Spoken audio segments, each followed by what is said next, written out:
ስትጸልዩ እንዲህ በሉት ክርስቶስን። በህይወታችሁ ተቸግራችሁ ከሆነ ተጨንቃችሁ ከሆነ በህይወታችን ጭንቅ ካለ ጌታ ሆይ ለሳምራዊቷ ያልካትን የህይወት ውሃ ለኔም ስጠኝ። ጌታ ሆይ ይህን የህይወት ውሃ ስጠኝ ነው በለው። ይህን ውሃ ስጠኝ። ይህን የማያስጠማ ውሃ፣ ይህን ከሆድ ውስጥ የሚፈልቅ የዘላለም የህይወት ውሃ፣ ይህን የችግር የጭንቅ መገላገያን ሁሉ ውሃ እባክህ ጌታ ሆይ ይሁን ውሃ ስጠኝ አለ። ይህ ውሃ ለማንም ነው የሚሰጠው፣ ግን እንዲሁ ደግሞ አይሰጥም። እንዲሁ አይሰጥም ስንል ክፍያ ኖሮት አይደለም፣ ደጅ ጥናት ኖሮት አይደለም። አንድ መስፈርት ግን አለው። ክርስቲያኖች ዛሬ አሁን ባጭሩ ትምህርቴን ማጠቃልለው ይህን ውሃ ለመጠጣት የማያስጠማውን ውሃ ለመጠጣት ማድረግ የሚገባንን ነገር ነው። ምን አስቀድሰው ለምንድን ነው? ምን ጾመው ምን ጸልየው ለምንድን ነው?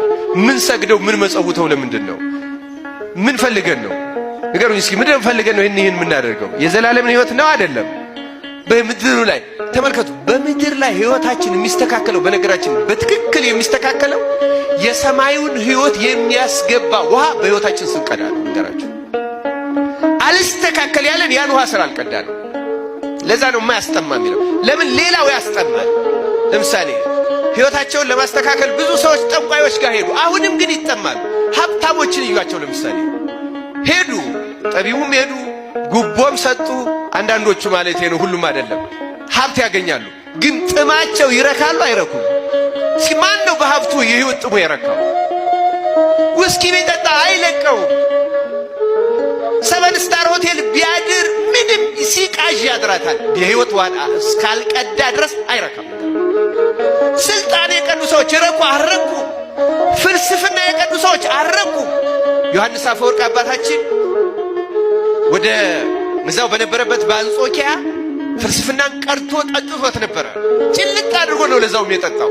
መምህሩ እንዲያውም ክርስትና የዚያ ዘመን የፈላስፎች የአዋቂዎች ሁሉ የዘላለም ህይወት አይደለም፣ ያጠቃላይ የነፍሳቸው የእውቀታቸው የአይምሯቸው ጥማት አርኪ ብቸኛው ክርስትና ሆኖ ፈላስፎች ሁሉ እያፈለሰ ሲወስድበት ዮሐንስ አፈወርቅ መምህር ምን ይል ነበር?